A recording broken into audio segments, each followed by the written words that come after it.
Okay, I will show you how to add a second user to your business manager and how to share the assets to that second user. Okay, so first you will have to add people from under users. Ito lang po yung gagamitin. So mag-a-add ka dyan, mag-i-invite ka. Let's say for example, na-accept na this one is my second ad account.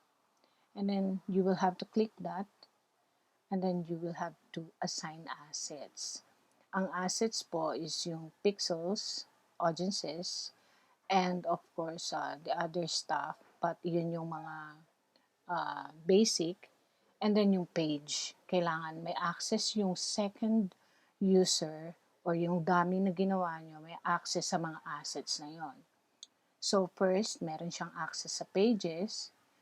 Second, ad accounts naman. So, bibigyan din siya natin ng access sa assets ni business.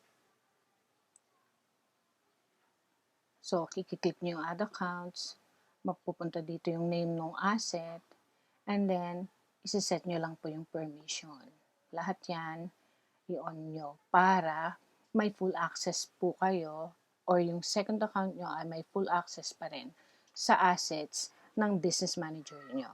Okay? And then you will just have to save changes. At nandiyan na siya. So, she is now your second account or your second user is now able to access the pages and the whole ad account. Okay? So, that's how you assign a second role or a dummy account to your business manager. So that's it, and I'll see you next video.